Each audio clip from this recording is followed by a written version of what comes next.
नमस्कार। आज के इस एक्सप्लेनर में आपका बहुत बहुत स्वागत है। चलिए बिना कोई टाइम वेस्ट किए सीधे मुद्दे पर आते हैं। आज हम हिंदी व्याकरण के एक बहुत ही क्रूशियल और दिलचस्प हिस्से को डिकोड करने वाले हैं, और वो है क्रिया यानी वर्ब्स। सच कहूं तो किसी भी भाषा में क्रियान्मा बिल्कुल एक बिल्डिंग के ईंटों की तरह होती हैं। ये एक बहुत ही लॉजिकल बॉटम अप सिस्टम की तरह काम करती हैं, जहां छोटे छोटे ब्लॉक्स मिलकर पूरा का पूरा ढांचा खड़ा कर देते हैं। तो आज हम इन शानदार हैंड रिटन नोट्स की गहराई में गोता लगाएंगे और क्रिया के हर एक पहलू पर मास्टरी हासिल करेंगे। तो आज का हमारा रोड मैप क्या होने वाला है, एकदम क्रिस्टल क्लियर है। सबसे पहले हम क्रिया और धातु के बेसिक कॉन्सेप्ट को समझेंगे। उसके बाद हम देखेंगे धातु के 5 प्रकार। फिर हम बात करेंगे कि कर्म के आधार पर क्रिया कैसे काम करती है, और फाइनली संरचना के आधार पर क्रिया को एक्सप्लोर करेंगे। चलिए आगे बढ़ते हैं। तो चलिए शुरू करते हैं हमारे पहले सेक्शन से, क्रिया और धातु को समझना। अब जो बात सच में दिमाग में क्लिक करती है ना, वो है क्रिया की बिल्कुल सटीक परिभाषा। आसान शब्दों में कहें तो जिस भी शब्द से किसी काम के करने, होने या किसी स्थिति यानी स्टेट का पता चले, बस वही क्रिया है। एक सिंपल सा एग्जाम्पल लेते हैं। मीरा भजन गा रही है। अब यहाँ देखिए, गा रही है एकदम क्लियरली बता रहा है कि कोई काम हो रहा है, राइट? तो ये हमारी क्रिया हो गई। मतलब कुल मिलाके ये पूरा का पूरा टॉपिक सिर्फ एक्शन या होने की स्थिति को पहचानने के ही इर्द गिर्द घूमता है। अच्छा, क्या आपने कभी सोचा है कि ये क्रिया असल में बनती कैसे है? इसके पीछे ना एक बड़ा ही प्यारा और सिंपल सा फॉर्मूला काम करता है। मूल धातु प्लस ना बराबर क्रिया शब्द। अब आप पूछेंगे धातु क्या है? तो व्याकरण की दुनिया में क्रिया के एकदम बेसिक रूट को धातु कहते हैं, और जैसे ही आप इसमें ना जोड़ते हैं, बूम, आपकी पूरी क्रिया तैयार हो जाती है। जैसे पढ़ एक मूल धातु है, इसमें हमने ना जोड़ा तो बन गया पढ़ना। देख में ना जोड़ा तो बन गया देखना। है ना बिल्कुल बच्चों के ब्लॉक्स जोड़कर शब्द बनाने जैसा। आगे बढ़ते हैं सेक्शन 2 की तरफ, धातु के 5 प्रकार। अब इन धातुओं के भी अलग अलग फ्लेवर्स होते हैं। बेसिकली इसके 5 मुख्य प्रकार हैं। एक क्विक लुक डालते हैं। पहला है मूल धातु, दूसरा व्युत्पन्न धातु, तीसरा है नाम धातु, चौथा मिश्र धातु, और 5वां, नाम थोड़ा भारी है, अनुकरणात्मक धातु। तो ये तो हो गया एक बर्ड्स आई व्यू। अब चलिए थोड़ा जूम इन करते हैं और इनकी बारीकियों को समझते हैं। अगर हम शुरुआत की 2 धातुओं को कंपेयर करें न, तो पिक्चर एकदम क्लियर हो जाती है। सबसे पहले मूल धातु को देखिए। ये पूरी तरह से इंडिपेंडेंट होती है, किसी और पर डिपेंड नहीं करती, जैसे खा, देख। लेकिन जो दूसरी है व्युत्पन्न धातु, ये सामान्य धातुओं में कोई सफिक्स यानी प्रत्यय लगाकर बनाई जाती है। मतलब लिख एक नॉर्मल धातु है, लेकिन उसमें प्रत्यय जोड़कर हमने उसे लिखाना या लिखवाना बना दिया।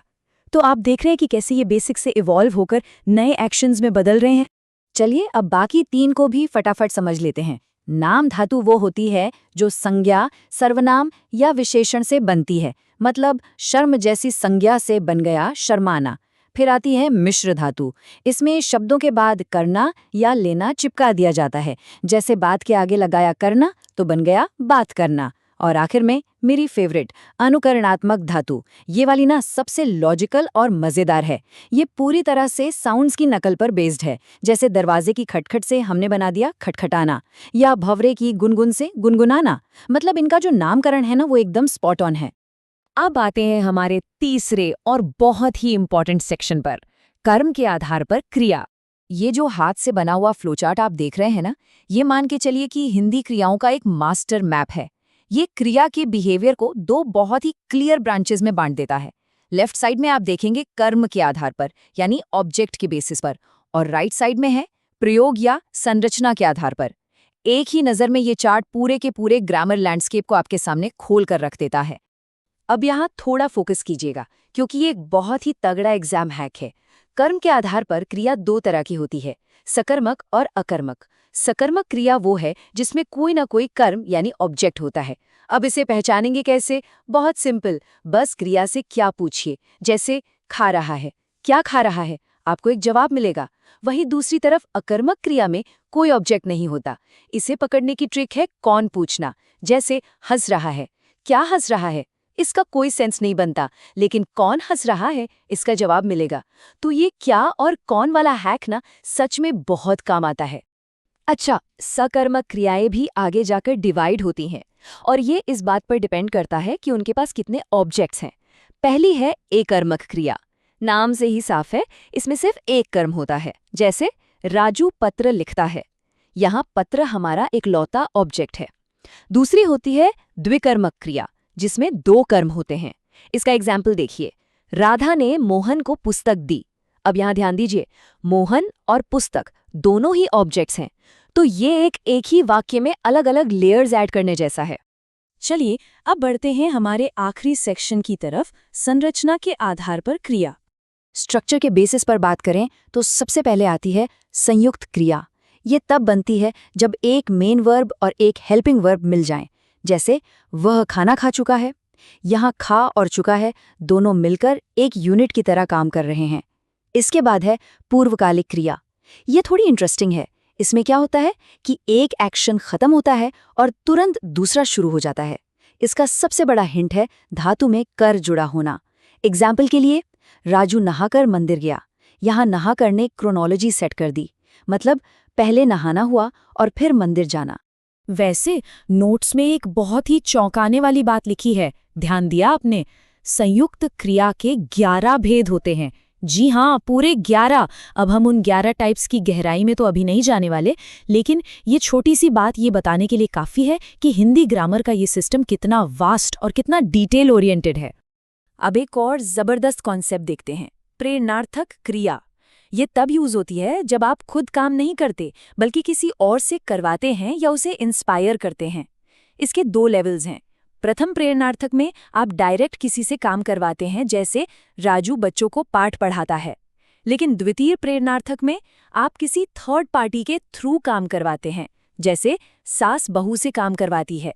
तो आप देख रहे हैं, लैंग्वेज में अथॉरिटी या किसी से काम निकलवाने के तरीके को दिखाने का ये कितना सटीक और शानदार टूल है। चलिए इस स्ट्रक्चरल पजल को पूरी तरह से सॉल्व करने के लिए बाकी बचे 4 टाइप्स को फटाफट देख लेते हैं। पहला, सजातीय क्रिया, जहां कर्म और क्रिया दोनों एक ही रूट से आते हैं, जैसे भारत ने लड़ाई लड़ी। फिर सामान्य क्रिया, एकदम सिंपल, सिर्फ एक वर्ब, जैसे राधा गई। इसके बाद रंजक क्रिया, ये वो हेल्पिंग वर्ब हैं जो अपना मतलब भूलकर मेन वर्ब में एक अलग ही फ्लेवर डाल देती हैं, जैसे बच्चे बाहर आ जाओ। यहाँ जाओ बस आ को सपोर्ट कर रहा है। और लास्ट में कृदंत क्रिया, ये वो क्रियाएं हैं जिनमें ना प्रत्यय नहीं लगा होता, जैसे वह चलेगा। बस इतना ही सिंपल है ये। तो इस पूरे एक्सप्लेनर के बाद मेरा आपसे एक छोटा सा सवाल है। अगली बार जब भी आप कोई हिंदी का सेंटेंस सुनेंगे या पढ़ेंगे, तो क्या आप उस क्रिया का असली नेचर जानने के लिए वो क्या और कौन वाला हैक यूज करेंगे? ट्राई करके देखिएगा। इन ग्रामर के ब्लॉक्स को समझना सिर्फ रूल्स को रटना नहीं है, बल्कि लैंग्वेज के पीछे छिपे उस खूबसूरत लॉजिक को देखना है। आज के लिए बस इतना ही। इस नॉलेज को अपनी डेली बातचीत में यूज करते रहिए, क्योंकि असली लर्निंग तो उसी में है।